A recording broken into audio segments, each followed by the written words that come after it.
ఆలోచన నేను చూస్తున్నాను. మీ దేశంలో ఎవరికైనా నెలకు అదనంగా $200 వచ్చాయంటే కేవలం 200 మాత్రమే. మీరు కింద చూడండి. అది రోజుకు $3 కన్నా తక్కువగా సంపాదించే దేశం అంటే నెలకు సుమారు $90. వాళ్ళు దానికంటే మూడింతలు సంపాదిస్తున్నారని ఊహించండి.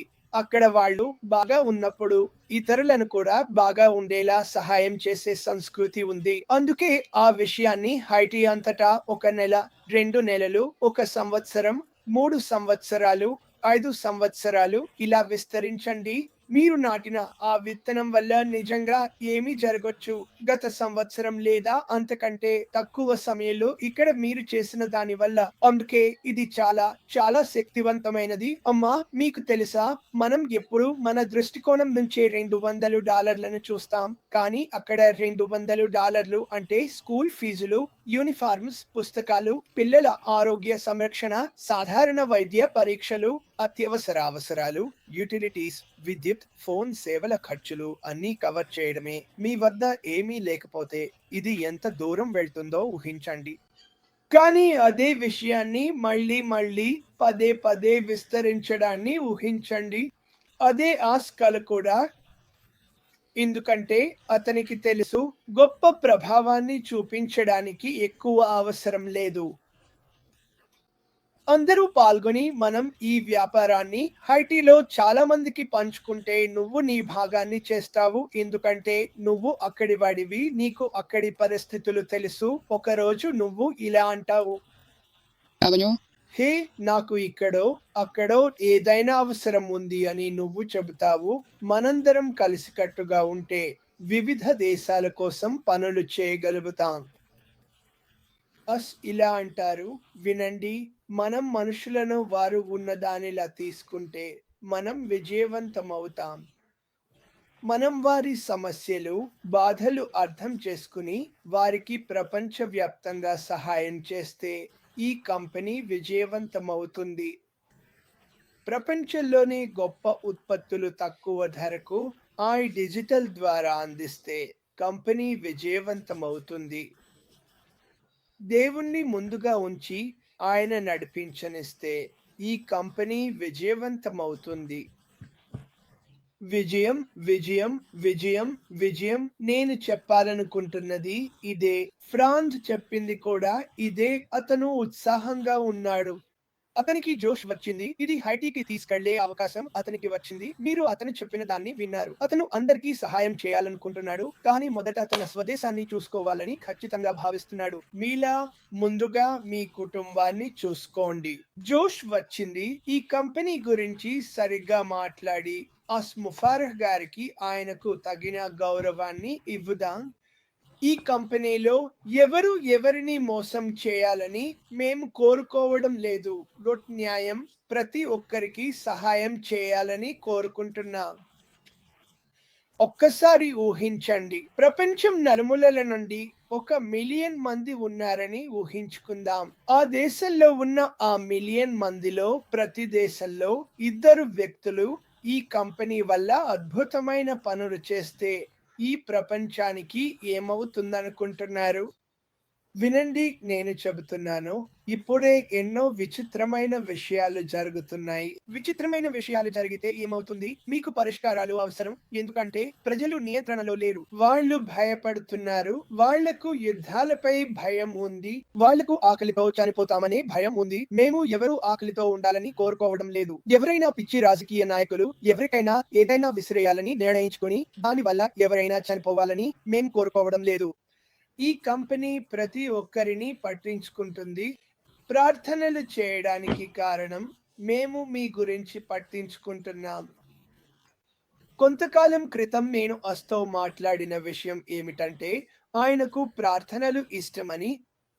ఈ కంపెనీ దేవుని ప్రేమతో అందరినీ చేరుకోవాలని, సహాయం చేయాలని కోరుకుంటుంది. అదే దీని ఉద్దేశ్యం. డబ్బును పక్కన పెట్టండి. డబ్బును పక్కన పెట్టి కేవలం సహాయం చేయండి అని చెప్పండి. మేము వ్యక్తిగతంగా సహాయం చేస్తున్నాం కాబట్టి ఇది ఆరోగ్యం మరియు సహాయం గురించి 2 హిట్లు. ఇది ఫ్రాన్స్ ఎంచుకున్న విషయం. నేను ప్రజలకు సహాయం చేయాలనుకుంటున్నాను. నేను ప్రజలకు తినిపించాలనుకుంటున్నాను. నేను ఎవరు ఆకలితో ఉండకూడదనుకుంటున్నాను. ప్రపంచంలోని గొప్ప కంపెనీకి స్వాగతం. ఇది తప్పుగా ఉన్న విషయాలపై నిజంగా ఏదో చేయబోతుంది. నాకు ఈ కంపెనీ అంటే చాలా ఇష్టం. నాకు అష్ ముఫారెహ్, ఫ్రాంజ్ మార్తి చాలా ఇష్టం.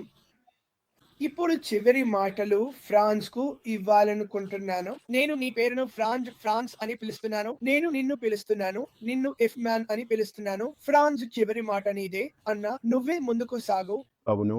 ధన్యవాదాలు క్రిస్. ఈ సమావేశాన్ని ముగించడానికి నేను చెప్పాలనుకుంటున్నది ఏమిటంటే, గిన్నిస్ వరల్డ్ రికార్డ్స్‌లో అత్యంత కాలం నిలబడిన అభినందన స్టాండింగ్ ఓవేషన్ రికార్డు 3 గంటలు 16 నిమిషాలు 1 సెకనుగా ఉంది. కాబట్టి ఈ కంపెనీ లైవ్‌కి వచ్చినప్పుడు మిస్టర్ రష్ ఆ రికార్డును బ్రేక్ చేస్తారని నాకు అనిపిస్తోంది. ఎందుకంటే మనమందరం నిలబడి ఆయనకు చప్పట్లు కొడుతుంటాం. తెలుసా, ఇది జీవితాంతం కొనసాగే చప్పట్లే అవుతాయి. అవి ఎప్పటికీ ఆగవు. ఎందుకంటే ఆయన ఎంతో మంది జీవితాలను మార్చబోతున్నారు. నేను చప్పట్లు కొట్టడంలో అలసిపోయినప్పుడు ఇంకెవరైనా వేరే దేశంలో ఉన్నవారు లేక నా పొరుగువాడు లేక మరొకరు ఎవరు కొనసాగిస్తారు. నేను తిరిగి వచ్చి మళ్ళీ ప్రారంభించే వరకు. ఎందుకంటే ఈ కంపెనీ మన కోసం చేస్తున్నదే ఇదే, మన జీవితాన్ని మార్చడం. మరియు నేను చాలా ఉత్సాహంగా ఉన్నాను. ఇంకొద్ది రోజుల్లో ఈ వ్యాపారం హైటీ దేశంలో హైటియన్ల జీవితాన్ని కూడా మార్చబోతోంది. తెలుసా, మిస్టర్ ముఫారెహ్ గారికి ఎంత కృతజ్ఞతలు చెప్పినా తక్కువే.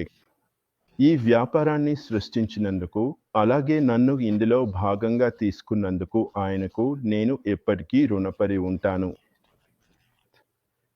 ఇందులో భాగంగా చేసుకున్నందుకు. ఇటీవల ఆయన ఆ సందేశాన్ని బ్యాక్ ఆఫీస్లో పెట్టినప్పుడు విన్నర్. నేను అనుకున్నాను, నాయనా, నేను ఇప్పటికే విన్నర్, నేను ఇప్పటికే గెలిచాను. ఈ వ్యాపారంలో భాగంగా ఉన్నందుకు మాత్రమే కాదు, ఆయన నాకు ఇచ్చిన కుటుంబం వల్ల కూడా నేను ఇప్పటికే గెలిచాను. అర్థమవుతుందా? నేడు నేను ఎక్కడ ఉన్నాను చూడండి. క్రిస్తో మాట్లాడుతున్నాను, మార్తితో మాట్లాడుతున్నాను, ఇంకా చాలా మంది నన్ను వింటున్నారు. కానీ ముందు నాకు ఎవరు స్నేహితులు లేరు. నాకు తెలుసు, పోలీస్ ఆఫీసర్గా ఎక్కడికెళ్ళినా ఎప్పుడూ జాగ్రత్తగా ఉండాలి, ఎందుకంటే ఎవరిని నమ్మలేరు. తెలుసా, నాకు అంతగా స్నేహితులు లేరు. నేను అంతమంది మనుషులను నమ్మలేదు. కానీ ఇప్పుడు నానా ప్రపంచం అంతటా ఎంతో మందిని నమ్మగలుగుతున్నాను. ఒకసారి ఫ్రాన్సిన్ మియామిలో ఉన్నప్పుడు నేను ఆమెను కలవడానికి వెళ్ళాను. ఇది ఊహించండి. మేము మాట్లాడుతున్నాము. మేము ఇద్దరం కలిసి ఒక వెబినార్ నిర్వహించాము. ఇప్పుడు మేము ఎదురెదురుగా, అంటే నేను నీ ముఖాముఖిగా కలిశాను. అంటే ఇక వర్చువల్గా కాదు. నేను నీ ముఖాముఖిగా కలిశాను. ఏ రకం? అది ఎంత ఆనందమో తెలుసా? నాకు అర్థమవుతుందా అది? అంటే నేను చెప్పలేను. క్రిస్ని కలవడం, మినోను కలవడం, ఫ్రాన్సిన్ని కలవడం, ఇలాంటి అనుభూతులు ఈ కంపెనీ నాకు ఇచ్చింది. అందుకే నేను ఈ కంపెనీపై గర్వపడుతున్నాను. దీనిలో భాగంగా ఉండటం నాకు గర్వంగా ఉంది. మిస్టర్ రష్ ముఫారెహ్ను తెలుసుకోవడం నాకు గర్వంగా ఉంది. ప్రతి ఒక్కరిని తెలుసుకోవడం నాకు గర్వంగా ఉంది. ఎందుకంటే నా జీవితం ప్రతిరోజు లేచినప్పుడు నేను సంతోషంగా ఉంటాను. ప్రతిరోజు లేచినప్పుడు నేను క్రిస్ జాన్సన్ను చూడాలి, వారు ఏమి మాట్లాడతారో చూడాలి అని అనుకుంటాను. అది కాదు, డబ్బు మీకు ఆనందాన్ని ఇవ్వదు. అవును, డబ్బు మంచిదే. కానీ జీవితంలో మీరు ఏదైనా కనెక్ట్ అవ్వగలిగితే, మీరు అనుసంధానం చేసుకోగలిగితే, అది మీకు ఆనందాన్ని ఇస్తే, అది మీకు సంతోషాన్ని ఇస్తే, అది మీకు ఆశను ఇస్తే, రేపు మీ జీవితం మెరుగవుతుందని, రేపు మీరు ఇతరులకు ఒక వారసత్వాన్ని వదిలిపెడతారని, రేపు మీరు ఎవరో ఒకరి జీవితాన్ని మార్చబోతున్నారని తెలుసుకుంటే, అదే నిజమైన విజయం. అర్థమైందా? నేను విజేతను. ఈ దేశంపై, ఈ కంపెనీపై నాకు గర్వంగా ఉంది. ఈ వ్యాపారం హొబ్లస్ట్ గురించి, మానవత్వానికి సహాయం చేయడం గురించి మాట్లాడినప్పుడు నేను నిజంగా హైటీకి ఎంతగా సహాయం చేయగలనో ఆలోచించడం మొదలుపెట్టాను తెలుసా? నేను చెప్పినట్లే వెంటనే ఆసుపత్రిని నిర్మించలేకపోయినా ఒక క్లినిక్‌ను మాత్రం నిర్మించగలను. నేను స్కూల్‌ను నిర్మించలేకపోయినా కొంతమంది పిల్లలను స్కూల్‌కి పంపించగలను. నేను రెస్టారెంట్‌ను ప్రారంభించలేకపోయినా చాలా మందికి తినిపించగలను. హైటీలో చాలా తెలివైన వారు, మేధావులు ఉన్నారు, పెద్ద కలలు కలిగిన వారు ఉన్నారు, కానీ వారు తమ కలను నెరవేర్చలేరు. ఎందుకు? ఎందుకంటే వారు తినడానికి ఏదైనా దొరకాలని పోరాడుతున్నారు. మీరు తినడానికి, కడుపు నింపుకోవడానికి, మీకు కొంత సహాయం చేసుకోవడానికి పోరాడుతున్నప్పుడు, మీరు ఏదైనా సృష్టించడానికి సమయం ఉండదు. ఏదైనా నేర్చుకోవడానికి సమయం ఉండదు. ఎందుకంటే మీరు నేర్చుకునేది ఎలా బతికిపోవాలో మాత్రమే. కాబట్టి ఈ వ్యాపారంలో ఉండటం వల్ల తెలుసా ఏమిటంటే, ఈ వ్యాపారంలో ఉండటం వల్ల నాకు హైటీలోని ప్రజలకు సహాయం చేసే అవకాశం లభించింది. మరియు ఈ వ్యాపారంలో చాలామంది హైటియన్లు ఉన్నారని నాకు తెలుసు కదా! కానీ వారు బయటకు రావడం ప్రారంభించాలి అని నేను కోరుకుంటున్నాను. తెలుసా? బయటకు రావాలి. అప్పుడు మనం ఈ వ్యాపారం ప్రారంభమైనప్పుడు మనం కలిసి మన సముదాయానికి సహాయం చేయడానికి కదా! ఇక్కడ హైటియన్లు అమెరికాలో, యూరోప్‌లో, జర్మనీలో ఉన్నారు. మనమంతా ఎక్కడైనా ఉన్నాం. ఎందుకు అంటే వాళ్ళందరూ మంచి జీవితం కోసం వెతుకుతూ వెళ్ళిపోయారు.